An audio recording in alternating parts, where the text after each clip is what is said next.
I, James, founded and work for HPI, but do not represent them or any of their opinions. Welcome to Season 8, Episode 310 of the Furlo Bros Tech Podcast. Today is October the 24th, 2017. Every week, we definitively answer one question about the future of tech. To do that, we take into account many factors, including the companies involved, the people working for them, their marketing campaigns, and of course, the technology they're developing. I'm Matthew Dean Furlo, and stocking up on spooky trick-or-treat candy is my brother, James Furlo. Yeah, we're in that weird phase where my daughter gets the idea of candy and gets the idea of dressing up, but doesn't get the idea of Halloween yet. But she likes it. We go to people's houses and we knock on their doors and they hand her candy. So she's like, well, cool, whatever. This is fantastic. I don't question it. I just like it. Yeah. That's pretty awesome. So send me some cute videos of her in her costume a week. The whole family likes them. So this week, what? I'm not bantering. Sorry. I know. Whatever. I'm just like, leave me out to hang, dude. Yeah, that's fine. I'll move on. So this week there was a kind of a big announcement for an Internet of Things company, August.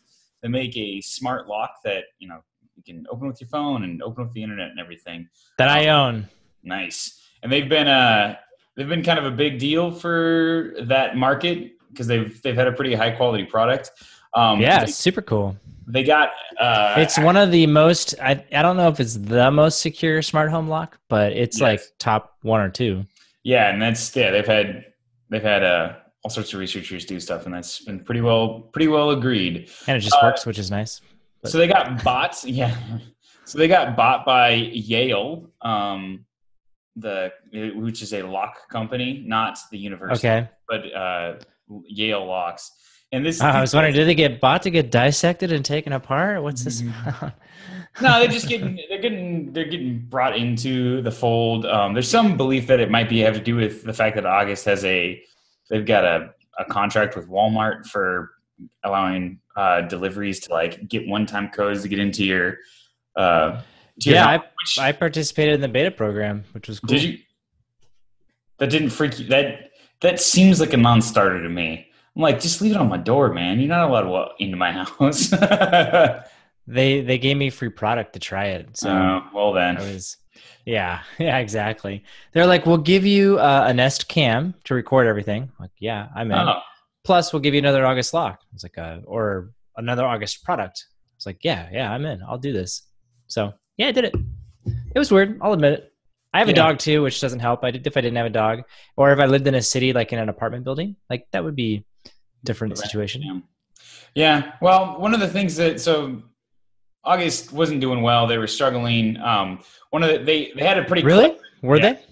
Yeah. Evidently, turns out they weren't, because they've been talking about doing their own thing, and they just launched a product that was a much cheaper version of their deadbolt.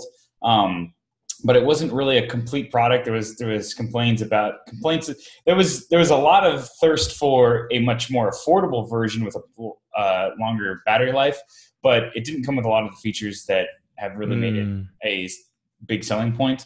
One of the big just didn't lock. I don't know.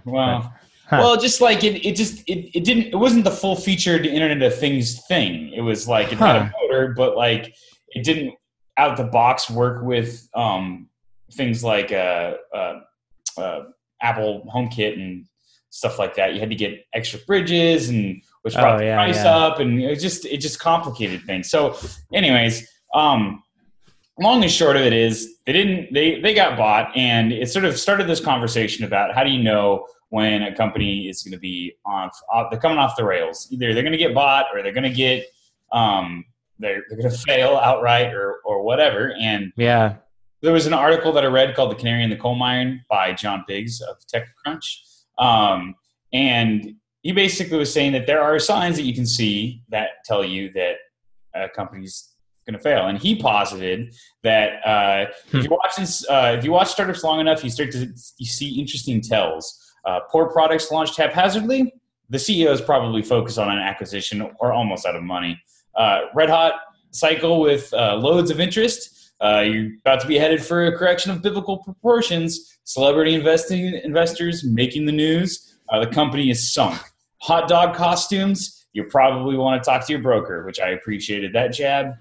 That's Snapchat. But yeah. So the question is, are those good tells? What are good tells? If you're trying to bet your money, where's the company?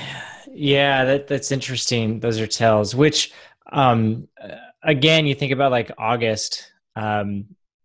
Maybe the only one was the poor product launch. It sounds like, and it could have been because of the out of money piece. And they obviously didn't do the other things. There's some fundamental ways, for starters, that you can tell if a company is going to survive, thrive, or fail. And there's some really obvious ones, like, are they making money? That's kind of a big one. And which one would argue, that's what it's all about. Another thing I think is, do the sales grow organically? I'm not necessarily, they don't have to be viral or exponential, but are they dependent on advertising to get that next dollar? Or is it just customers are going, you know what, this is actually a pretty sweet product, you should check it out. Like I for one, was an August evangelist, going, this thing's pretty cool. Like, I know that Ring's been in the news a lot and making big headways. And every time I look at it, I go, I don't know. There's something about it that just kind of, I'm not a super fan of it. August is much more slick solution, in my opinion. And, you need that kind of activity. And then I thought it was actually really interesting. I'm reading a book right now called the Start With Why by Simon Sinek. And you may or may not have seen his TED Talk that's called How Great Leaders Inspire Action.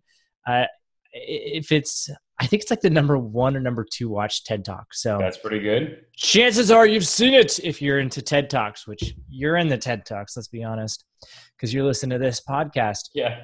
So anyways, he talks about, again, why companies, why leaders are successful at creating transformation and others are not.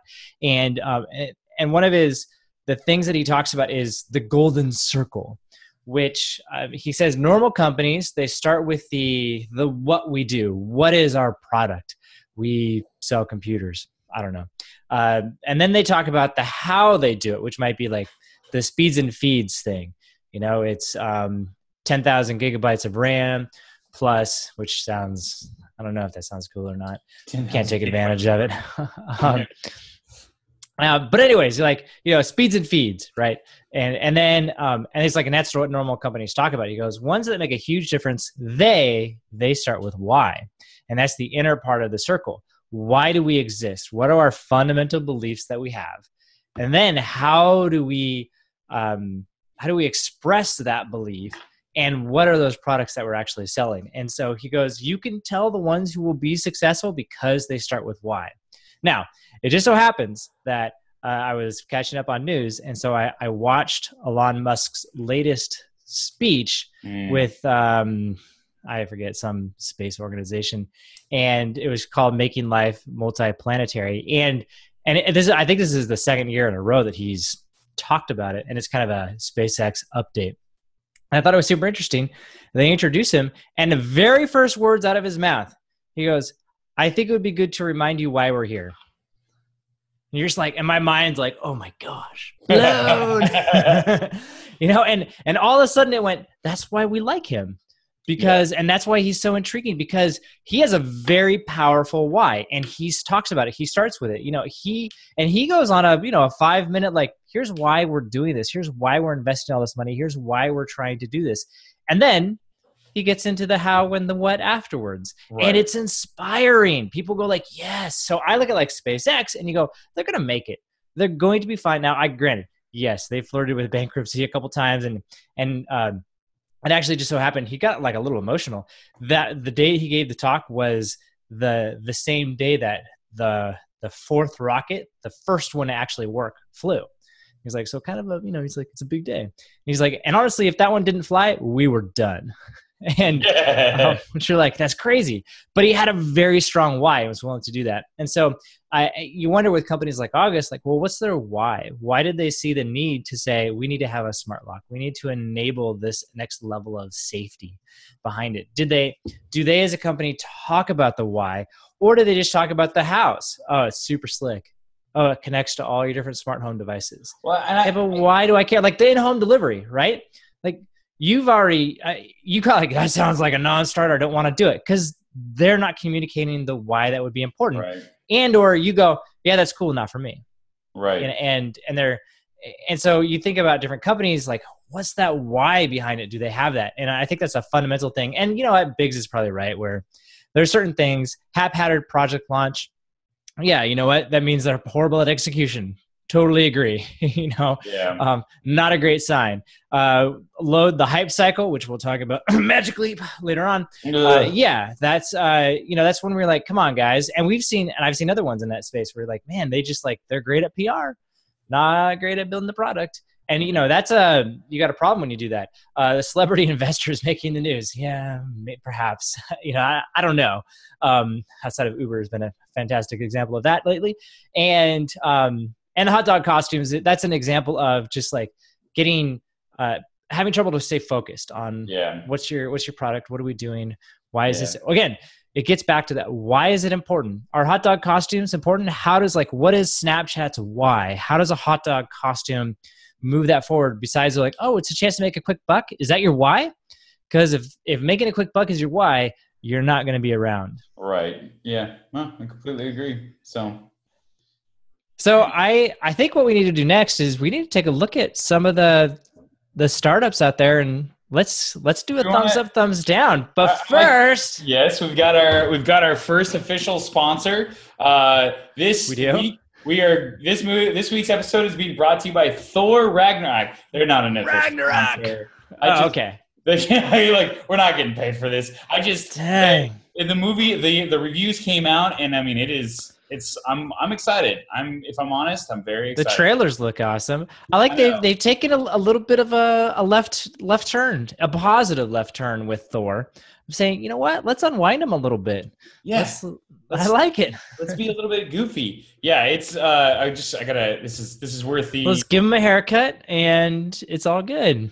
Yeah, this is worth the second because we are at 98% with 49 fresh tomatoes. And there you go. Yeah. All right, so I should see it. Huh? So anyway, that's who's bringing us this podcast. Every time you go see the movie, we get a kickback of feeling good. We don't get any money. You can leave us a comment though, saying, "Hey, I watched the movie because you guys said it was good." Yeah. Or just I watched the movie. That works as well. Exactly. We're pretty flexible on comments. If you didn't like it, keep it yourself. Nobody wants your. Yeah. We'll delete your comment actually. So I'm your own. We actively moderate. So I wrote down a list of startups that everybody should be familiar with. We're going to start with just a smattering of a couple, and then we'll work our way up to the most valuable startups of 2017. Ooh, okay. So we're gonna warm up with the easy ones. So first up is Magic Leap. It's a company that is developing the future of augmented reality. Augmented hype. Yeah, they basically. They haven't launched a product. They haven't demoed a product. They've raised nearly $2 billion in cash without actually shipping anything. See, that's your problem right there. Like it's the hype issue. You get expectations so high, like they cannot meet it, no matter what. And I mean, Apple kind of struggles from this problem from tech reporters, but thankfully it works for regular customers. But no one's. They're already in trouble. Which what, their CEO's probably been making buku bucks this last few years. I don't feel bad for him. Well, and I think the CEO invites it on himself. But I think that Magic Leap's in for a major correction. As the worst part is major correction. What's the correct? They still don't have a product. I know. Well, I mean, just their valuation's going to go down. And okay, fair enough. It's hard to believe that it won't. And it's just. It feels like one of those ones that's just sort of ran away with expectations. And I'm still going to be shocked if they ever ship a product. I think best case scenario is that they get. How crazy would that be if they never ship a product? And honestly, that is a high probability. Yeah. Well, especially because the expectations are so high to be able to project these images into your eyeballs, and they've got to be great, or what do we pay all that money for? And I don't know. And it's one of those, you think about all the other companies who are looking at the AR VR space, like Microsoft hasn't thought of this. Come on. Exactly. Yeah, exactly. Well, and even if they do have something genuinely unique and better, are you trying to say that there's nothing that's going to be good enough that a bigger company with more of a record isn't going to come along, like Microsoft or Apple? And by the way, like, in order to have a patent, you have to actually be selling a product. Yeah, exactly. And they're not. So whatever. So we'll go with they're done. So they're done. Thumbs down. Yeah. They're not going to make it. I think best case scenario is an acquisition for them. Yep. Oh yeah. A mercy killing. Yeah. Yeah, and they're gonna go fire sale prices. Yep. So next up, Snapchat. It's one of those, they got enough money. They're Twitter, like I put, they're that same category as Twitter, where they're just gonna kind of keep going along. Yeah. They just raised some money, didn't they? Which you're like, oh, that's a bad sign when you got to raise some more money. Yeah, right after your initial IPO, which you're like, isn't the whole point of the IPO to raise just an enormous amount of cash? Yeah. Now, granted, it does say like they're the new Facebook for teens, which I'm like, yeah, Facebook started out with college kids, which again didn't have a ton of money, but like teens don't have money. Yeah. And they don't have money for a long time. And Facebook continued to grow aggressively, faster than anybody else could believe, for a decade. I mean, that's not the same case with Snapchat. So I come back to like Snapchat. They call themselves a camera company. Like if you get back to that golden circle, you get to the why. Like they don't know what it is. I know. They don't know why they exist. Like we exist to make money and take pictures. Like, no, you don't, man. Like your communication platform tool, just own it. But they don't want to because that's not cool. And that's a problem. And it makes them, I think it from an investor perspective, when they pitch the company, they have to directly compete with Facebook if they do that. And that terrifies them for good reason. Yeah, for good reason. All right, next up. Thankfully, Facebook's not confused about that. Yeah, right? Yeah. Yeah, Facebook's a camera company now. Right. Lyft. Oh, man, such an interesting company. They just got $1 billion from Google Ventures like this week. Wow. Yeah. There's something about them where I think they're going to be around a while. I think they're kind of that. I'm trying to figure out, are they like Reebok? Will they'll always be around? But Reebok always feels like just not quite as good as Nike. You know what I'm saying? The difference I would say is, but you have more experience than I do in both. I'm going to say services. I would say Lyft from a service perspective, they're both equally fine. The apps the apps are both really intuitive. Sometimes the prices for one are better than the other. If you're in a market where they're saturated, they're both super quick. I would say I come back. I think that this is a much bigger topic, but I think the future of ride sharing companies are going to be self-driving cars. And fair enough. Ford and Google have both thrown in behind Lyft, whereas Uber is out on its own. Yeah, so I think from that perspective, if they're not the winner, I think they're around as the second place in that. If they're not the dominant one, they'll at least be the runner-up, and they'll be around in a successful. Yeah, or are they the car version of an OEM? Or I'm trying to decide. You get that sense, like, I don't know. Yes, they'll be around. No, I don't think they'll ever be super profitable. No, yeah, I think I think actually I could see them get bought by Google or something like that. Yeah, okay. Where it's, somebody's got to build a platform and they're like, look, we could pay you or we can buy you. and the CEOs will be like, well, one of those sound really good. So how about you make me a millionaire overnight? I think that's where they're at. So a Furlo Bros darling, Robinhood. Oh, Robinhood. I like Robinhood. Yeah. I'm so biased here. I don't even know how to think clearly about this. Yeah, I want them to continue on. I mean, the price is right. Their app is slick. I feel like they've got some organic growth going on. The price is right. Free. But yet they still make money, which is nice.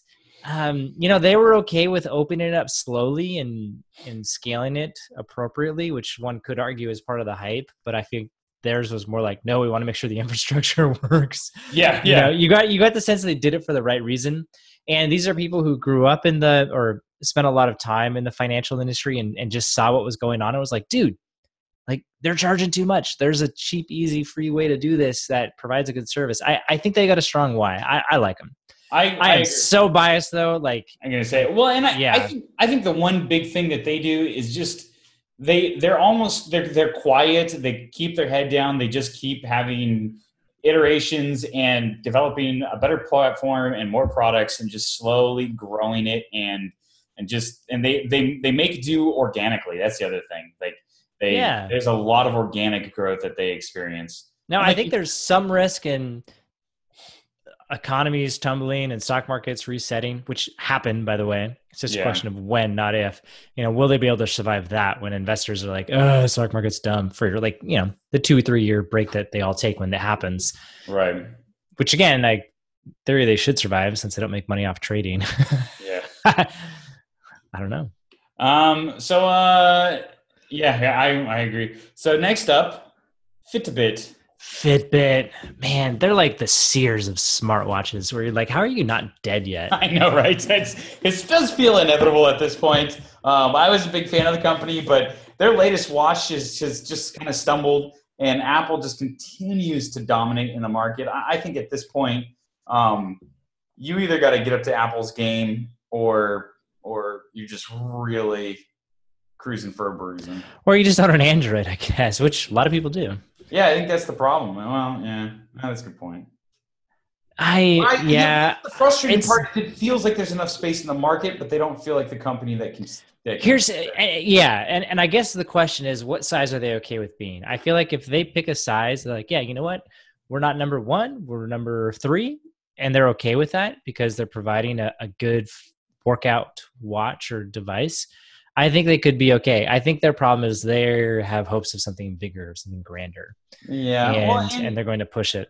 And I would make this argument. I think the biggest difference I've always thought the biggest difference between Facebook and MySpace is Facebook had a much higher, a higher emphasis on solid engineering. The fundamentals of the platform worked. It was well engineered, well designed, well built, well ran from an engineering perspective.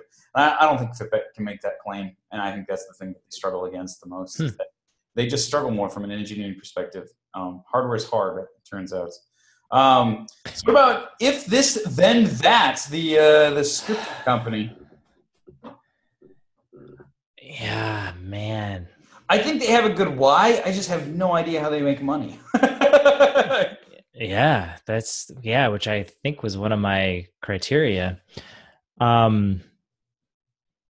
I know that feels like such a perfect company to be like some sort of open source or Wikipedia style nonprofit type of consortium thing where everybody kind of puts in their own APIs and they all connect. I don't know.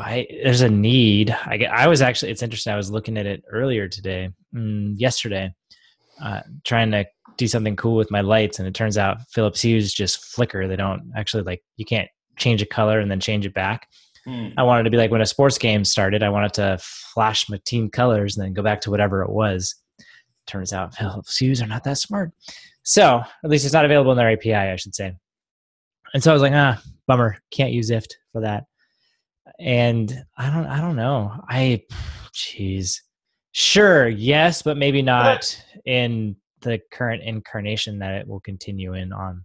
Interesting. I guess.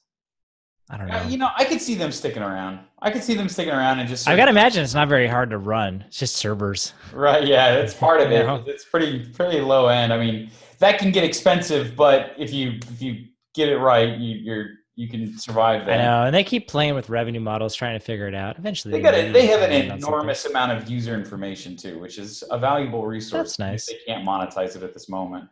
Yeah.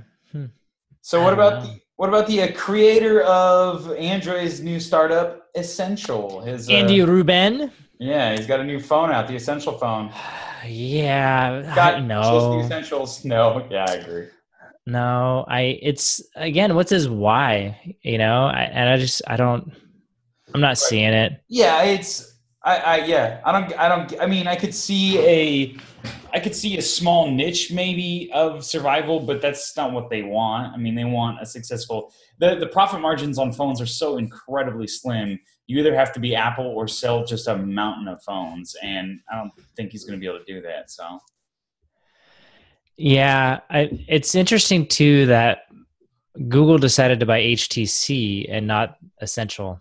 And I could see that where someday Google's like, you know what, we're just going to take you guys. And maybe that's what Andy Rubin was hoping for. I don't know how he left the company. That may or may not be an option. You get the sense, here's what it is. I get the sense he built it to be acquired. Yeah. That was his, like, we're going to come out with this aspirational product to show here's what it could be. And they're like secretly hoping that Microsoft went, yeah, you know what? Yeah. We want that. That feels like a good position. It's like Next, you know, for when Steve Jobs was at Next. Yeah. You know, it's something I'm proud of. It's something that's great, but if we get bought, fine. Right. That's the sense that you get. Yeah. And yeah, we want to show off our talent and we want to, we want to make $10 million on our talent, which is fine. You know, I get that. But I don't think they'll make it. All right. So we're gonna move on to the most valuable startups of 2007. Oh yes. So we're gonna go low to high, starting with Dropbox. You know what? Dropbox changed something this year.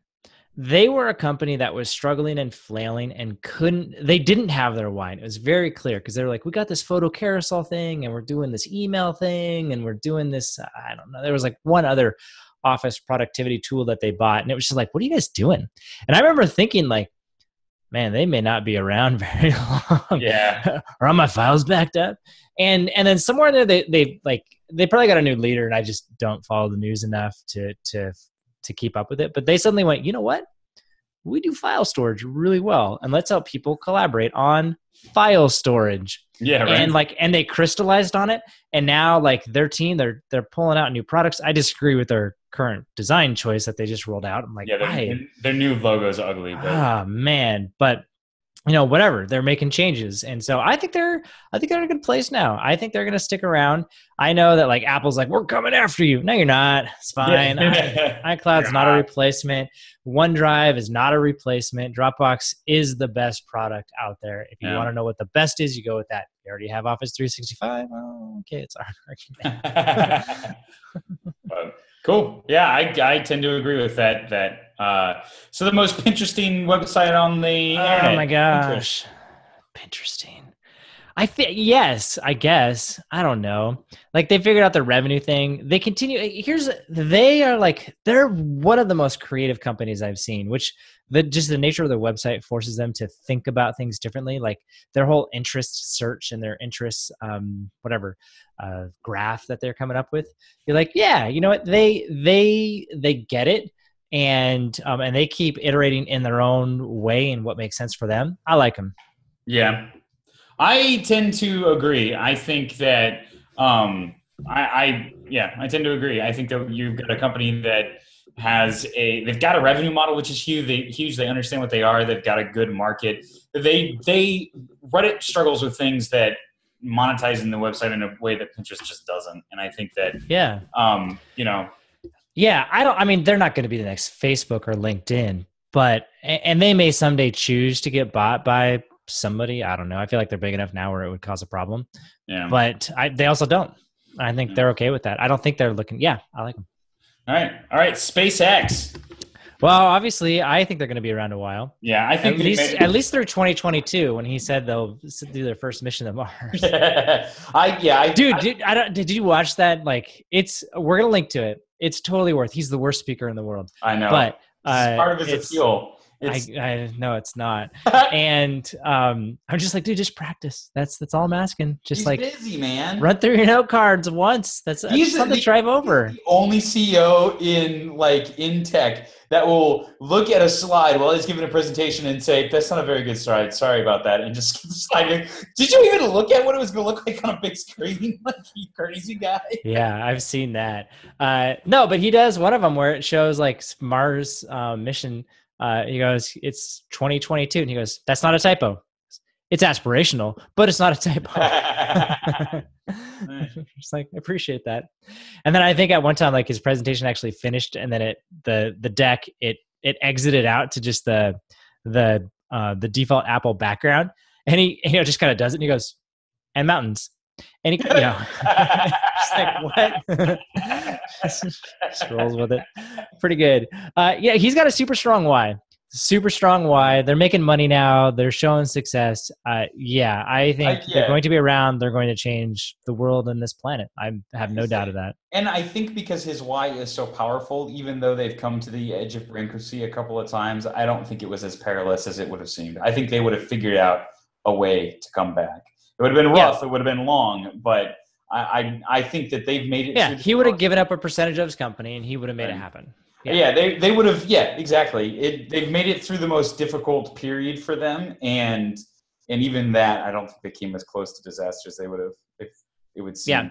All right. So the next two, real quick, because I think we're gonna come to the same conclusion. WeWork and Palantir. Wait, what is Palantir? I don't. Palantir is I feel like I should know this. It's a Peter Thiel company that sells big data analysis and machine learning tools to companies like the CIA and the NSA, so they can read all of our text messages and whatnot. Huh. So, yeah, in my opinion, both of those companies fit into they understand exactly what they are. They keep their heads down. They're quiet, and they just make a mountain of money. So it's pretty good.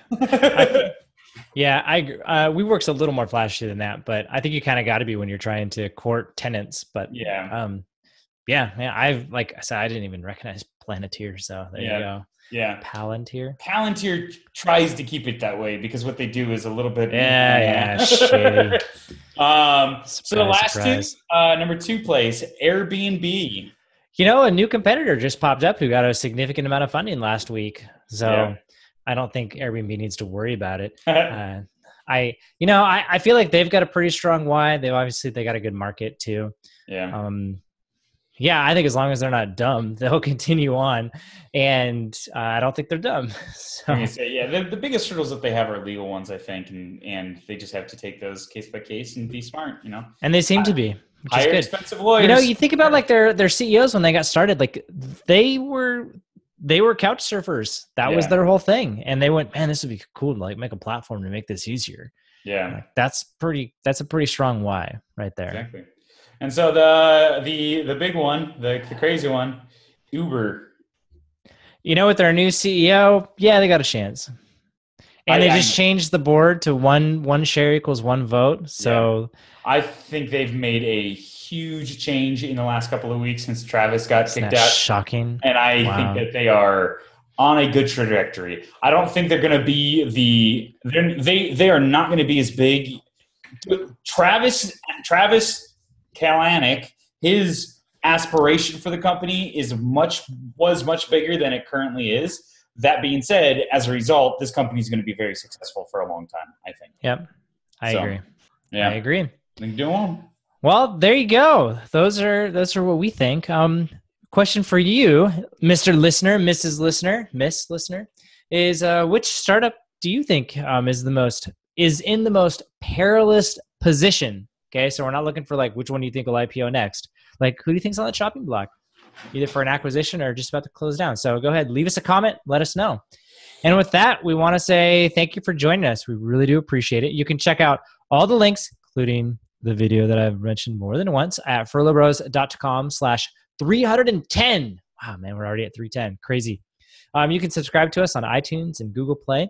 And we want to say thank you to a couple people. First one is John Biggs for kicking off this entire conversation, for Swapna Krishna for talking about the actual August acquisition, and then for Simon Sinek and Elon Musk. Thanks, Elon. We appreciate it. And finally, we want to let you know that this podcast is sponsored by listeners just like you and Thor. So go watch it. On that note, I've already forgotten. I am James Furlo, and my Halloween dress-up, candy-loving brother is Matthew Furlo. And so we will talk next time.